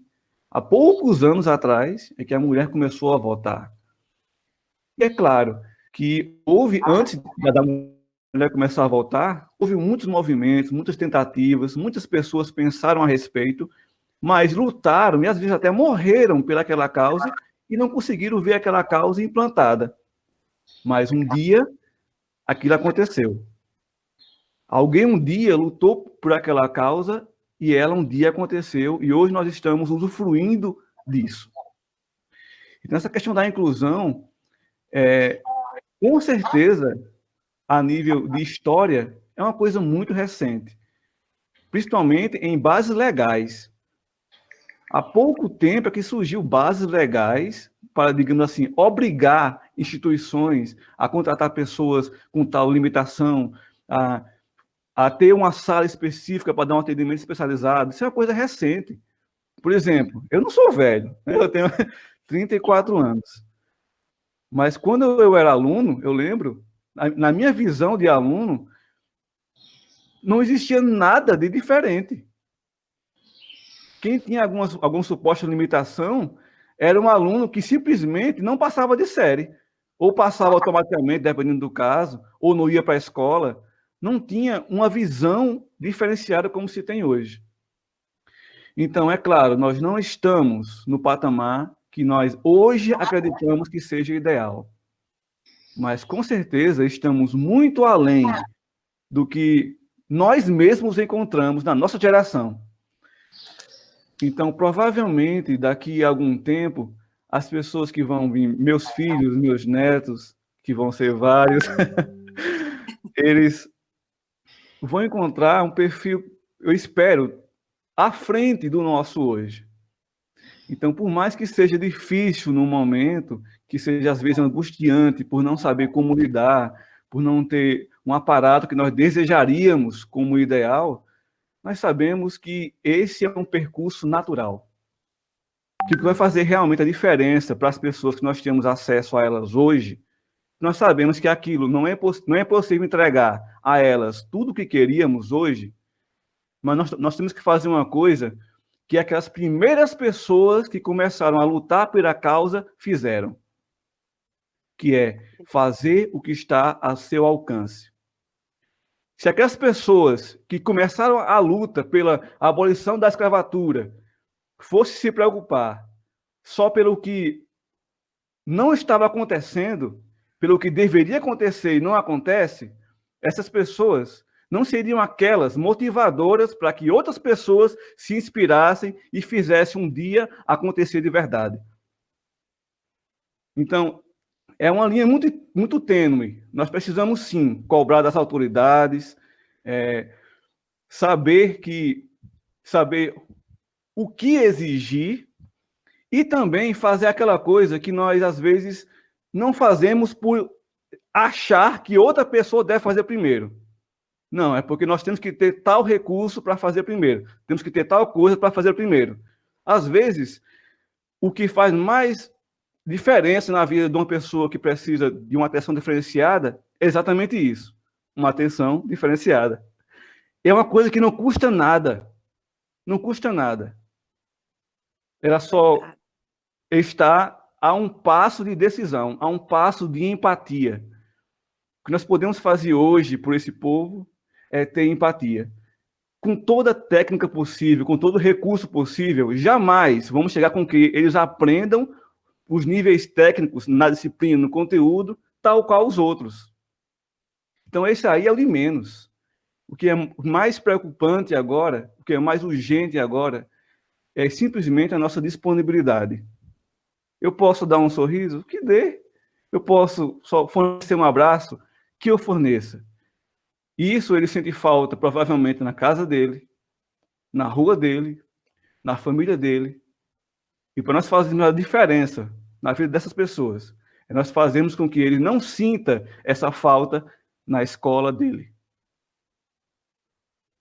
Eu acho que se essa escola dele for aquela coisa que ele talvez não tenha lá fora, provavelmente na cabeça dele, aquele seja o melhor ambiente do mundo. Por mais que ele não saia de lá um Einstein da vida, mas ele vai ter alguma coisa que ele nunca teve. E talvez essa coisa que ele nunca teve, ele um dia, por mais que tenha talvez uma capacidade mental, talvez não tão quanto os outros, talvez seja uma lembrança que fique. Talvez quando ele estiver lá velhinho, vai dizer, eu tinha uma professora que fez isso, que ela faz... Assim, para aquela pessoa, aquela lembrança vai fazer muito sentido. Muito sentido. Para nós pode não fazer hoje, que é uma coisa que a gente acha tão normal, mas para ele pode ser muito importante. Então, nós devemos trabalhar nos dois viés, eu acredito. Tanto na exigência, na busca dos direitos que eles já têm hoje, mas às vezes não têm acesso ainda, eles têm no papel, mas às vezes no dia a dia não tem. Devemos buscar esses direitos com unhas e dentes para garantir isso a eles. E devemos também, com unhas e dentes, oferecer aquilo que nós já temos. Nós já temos e que não custa nada e não depende de ninguém. É a nossa empatia, é a nossa atenção. Pode não ser tudo ainda que nós imaginamos, mas se nós fizermos apenas isso, agora pode ser tudo para ele. Pode fazer toda a diferença para ele. Então, eu queria dizer só isso e agradecer novamente a Eliane e colocar novamente à disposição para qualquer coisa, qualquer assunto. Estamos simplesmente não oferecendo tudo, mas oferecendo o que temos. Obrigado. Roberto, e você imagine que Einstein, Charles Darwin, o Tesla, o Thomas Edison foram chamados de burros ilimitados. Imagina aí, hein? Certeza. Verdade. Olha o que é que a escola fez com essas criaturas ao seu tempo. Valeu. Hux, e só complementando o que Paulo Roberto falou, é interessante isso, porque eu estava lembrando aqui, o Martin Luther King, né, que sempre lutou pela causa de igualdades raciais nos Estados Unidos. Ele fez uma previsão que não veria, provavelmente não veria o primeiro negro a ser presidente dos Estados Unidos. E realmente, né, ele foi assassinado e ele fez uma previsão que duraria aproximadamente 50 anos para que o primeiro negro chegasse à Casa Branca. E da morte dele até a eleição de Barack Obama como presidente dos Estados Unidos, passaram exatamente 40 anos. Então, ele lutou por essa causa, mas ele não viu. Mas, com certeza, o passo que ele deu lá e o que ele fez contribuiu para que 40 anos depois Barack Obama fosse eleito presidente dos Estados Unidos, né? É bem interessante essa colocação de Paulo, só para complementar.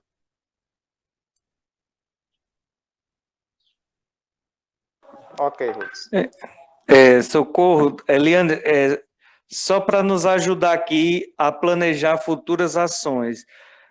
O que é que a gente poderia, em termos de formação, para a nossa escola, para professores, enfim. Eliane, como é que a gente poderia organizar, não sei esse ano, mas a gente já vai começar a pensar um cronograma de formações. Nos ajude, nos diga alguma coisa nesse sentido, como é que a gente poderia pensar? Olha, seria bom que a escola promovesse uma formação para os professores ou para todos sobre isso, porque as necessidades nas escolas, elas sempre são as mesmas. Os desafios são sempre os mesmos. O que muda são os endereços, mas o mesmo aluno que está com Eliane lá no João 23, exemplo, daqui a pouco ele vai chegar para nós. Então, o que é que lá já tem ou teria que foi possível fazer lá para a gente já Você poderia nos dar uma palavra sobre isso, Eliane? Sobre como a gente poderia organizar circuitos formativos ou uma formação continuada? Que assuntos, que... Pode continuar, perdão. Não, só isso mesmo.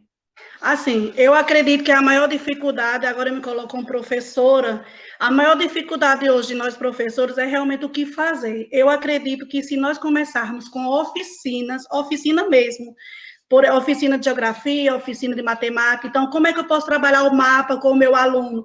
E trazer essas oficinas, Socorro bem sabe que a gente trabalha os mapas usando textura para aquele aluno que tem deficiência visual, mas para aquele que é surdo, como é que eu poderia trabalhar? Eu acredito que a escola está precisando de metodologias inovadoras, não sei, para que a gente não ficar só no trabalho mimeografado, ou melhor, digitalizado, né? Então, acredito que seria interessante hoje para as escolas como um todo, que fosse trabalhado oficinas onde mostrasse, por exemplo, determinado tema. Eu vou trabalhar com meu aluno matemática, equação. Como é que eu poderia desenvolver essa aula para o meu aluno que tem dificuldade intelectual, para meu aluno que é autista? Então, como é que eu posso trabalhar? Eu iria por esse caminho, fazendo a oficina. Não sei se Socorro compartilha dessa mesma informação, mas eu acredito que hoje nós precisamos de algo mais prático para que a gente possa colocar no dia a dia desse aluno. Então, como eu posso trabalhar através dessas oficinas? Concordo, né? Inclusive, nós já vivemos essa experiência dentro do município. Foi, assim, uma experiência bastante válida. Gostaria só de acrescentar, assim, da importância também da formação, né? Então, nós temos no nosso quadro, nós temos alunos tipo Valtécio,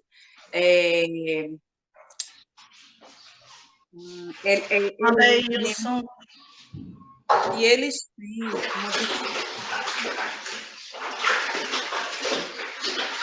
uma isso acaba.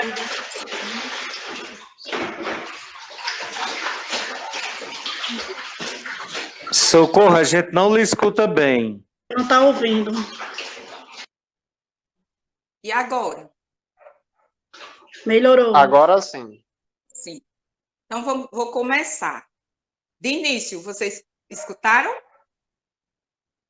Você falou Valtécio, Vanderilson, isso eu entendi.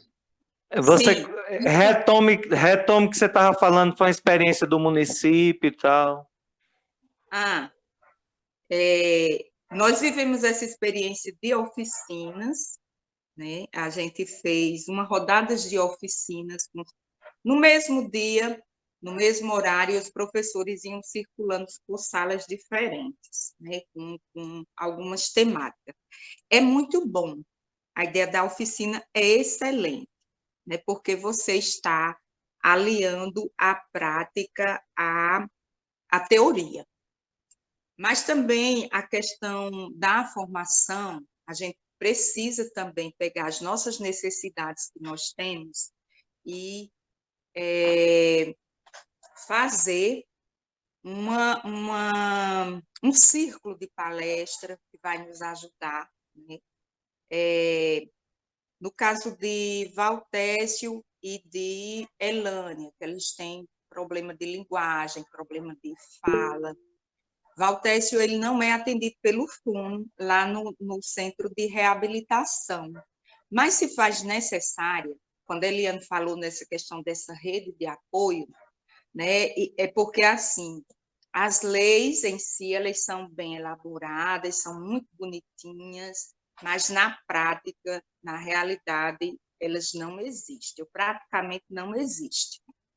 Então, quando se pensou nessas salas multifuncionais, né, que o MEC entraria com todo o equipamento e que o Estado e o município entraria com uma contrapartida, no caso, uma sala com ar-condicionado, uma sala ampla, tinha lá toda uma exigência que, na maioria das vezes, não foram cumpridas. Então, gente, nós precisamos também colocar o nosso pé no chão e sentir a nossa maior necessidade quando a gente vai ofertar esse tipo de formação. Por quê? Porque a gente tem essas duas situações que eu acho que um fono, né, nessa altura do campeonato, eles iriam nos ajudar. A fono do Centro de Reabilitação Ela Atende Elânia, ela poderia proporcionar um momento, inclusive nos orientar de como a gente poderia trabalhar, tanto com ele, com Valtécio, com Elânia. Estou colocando aqui a nível de sugestão, né? A gente vê os alunos que são atendidos pelo Centro de Reabilitação, quais são os profissionais que nós temos no Centro de Reabilitação, e tentar formar essa rede de apoio, que essa rede de apoio, ela é para existir dentro da escola, né? Só que, infelizmente, ela não existe. Quando eu trabalhei no Centro de Reabilitação, na sala multifuncional, eu estabeleci essa parceria com os profissionais de lá, porque eu estava lá dentro, certo? Então, eu tive facilidade de encaminhar alunos, né, para lá, eu tive facilidade de me sentar com uma fono, com fisioterapeuta, e aí trocar figurinhas e melhorar o meu trabalho. Já quando a gente chega no estado, já vai ter esse distanciamento enorme, né? Então, a gente poderia ver uma forma da gente ter esse contato com esses profissionais e estabelecer um vínculo maior com a psicóloga, né? Uma oficina também voltada, porque nós temos um aluno surdo na escola. Vamos trabalhar a datilologia na sala desse aluno, que era uma das minhas propostas, né? Trabalhar principalmente na sala de Anderson, a questão da datilologia, para que nós pudéssemos melhorar, né, a nossa comunicação com ele. E amanhã a gente vai ter a oportunidade, né, de estar também abordando esse assunto, que é a inclusão dos alunos com surdez. Mas eu acho, Ruxilei, os demais, que a questão da oficina, esse ciclo de palestra, com fono, com psicólogo, se a gente pudesse também trazer Corrinha, que ela tem um trabalho de verbo tonal, né? Com os alunos surdos aqui da nossa cidade, ela trabalhou 19 anos com esses alunos, ela tem uma experiência muito boa. Seria, assim, de grande valia, né? Eu creio que a gente, conseguindo colocar isso em prática, nós vamos começar a construção dessa tão sonhada escola para todos. Gostaria também de dizer, viu, Paulo, Roberto, eu lagrimei, nossa, eu fiquei tão emocionada com suas palavras, com a sua sensibilidade, com a forma tocante como você falou, né, desse trabalho da educação inclusiva. E assim a gente vê que valeu a pena, viu, Eliana? Que valeu a pena estar com esse pessoal, que valeu a pena a gente começar a plantar essa semente. Eu estava aqui, né, do outro lado, pensando e refletindo, olhando aqui as mensagens, olhando aqui o depoimento das pessoas que falaram, e na minha mente veio a seguinte frase: você tem sorte da equipe que está. Assim, é uma equipe realmente, a gente percebe que é diferente, é uma equipe, quando a gente busca, a gente se preocupa, é isso que faz valer. Até eu coloquei para a Débora, mesmo errando, em outras palavras, mesmo errando, você já se tornou especial, porque você tentou, né? Então, só ao tentar já vale a pena. E, voltando um pouquinho à questão da oficina, Ruxilei, é bem interessante, porque na hora que a gente traz um determinado assunto e mostra através de uma oficina, parece que abre horizontes, assim, e a gente consegue, já vai ter outros temas que a gente vai tendo esse desejo de fazer diferente. Então, a oficina em si é interessante porque ela vai manusear, ela vai trabalhar esse concreto e vai deixar essa ludicidade. Sem contar que os nossos alunos ditos normais também se apaixonam pelas oficinas. Então, uma vez trabalhado com os professores, aí se torna bem mais prático trabalhar com nossos alunos. Mas estou bem feliz, viu? Com a turma. Pessoal, mais alguma colocação? Pronto, pois nós vamos depois sentar, Socorro, com a pedagogia para organizar.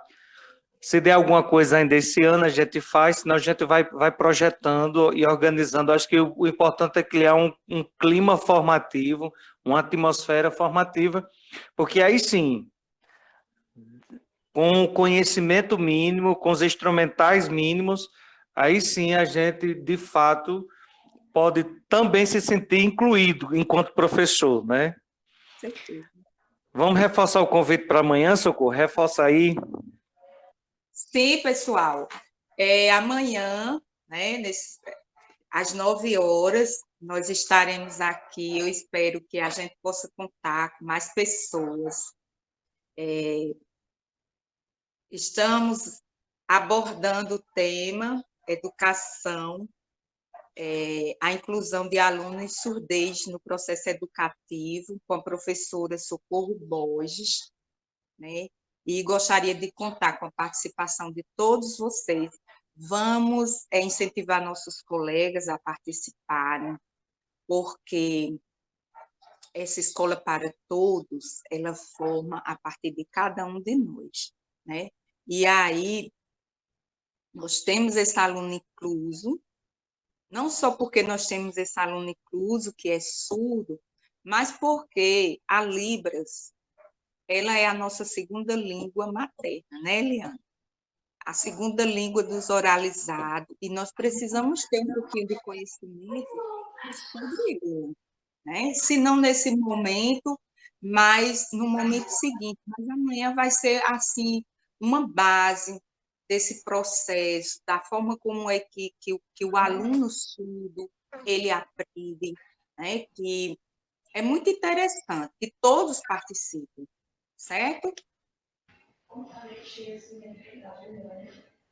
E aí, se vocês não tiverem mais nenhuma colocação a ser feita, eu quero encerrar esse momento fazendo a leitura de um poema, que esse poema nós tivemos a oportunidade de trabalharmos lá na escola Adalgisa Amorim Bezerra. Foi um momento assim muito bonito, toda a escola trabalhou, os 2 turnos, e foi um projeto assim da sala multifuncional, que toda a escola abraçou. Nós fizemos um mural inclusive, nós tivemos, gente, vocês nem imaginam a riqueza de trabalhos que nós tivemos, a produção dos alunos em torno desse trabalho que foi feito na escola. Eu criei um mural inclusivo e até os alunos de série iniciais, aqueles que não ainda tinham se apropriado da leitura e da escrita, eles fizeram uma produção através de desenho. E eu fiquei, assim, encantada com o resultado desse trabalho. Esse poema, ele retrata essa escola que nós queremos através do grito da pessoa com deficiência. E aí o poeta ele teve também, né, a sensibilidade até de sugerir algumas atividades a ser feitas. Esse poema é um poema do nosso conterrâneo, Chaga Gomes, né? Inclusive ele esteve também presente conosco em um desses trabalhos. E o tema dele diz o seguinte: não me exclua da escola. Não me exclua da escola, me derem sempre atenção, pois a escola é um espaço que gera a transformação. Se eu não posso andar, mas poderei expressar a minha opinião. Se sou mudo, não falo, me expressarei com gesto. Posso escrever e apalpar, ou até criar um verso. E a favor da educação, quem sabe na multidão eu estou lá no protesto. Não me exclua da escola só por eu não ter visão, mas posso criar ideias para formar opinião. Posso citar uma poesia e ter uma voz sadia para cantar uma canção. Me inclua na escola com a minha surdez, muito embora que eu não ouça, mas entendo português. Tenho força de vontade e terei capacidade de estar juntinho de vocês. Como todo ser humano, eu mereço atenção. Quero exercer meu papel e dar contribuição. Jamais esqueçam de mim. Sou deficiente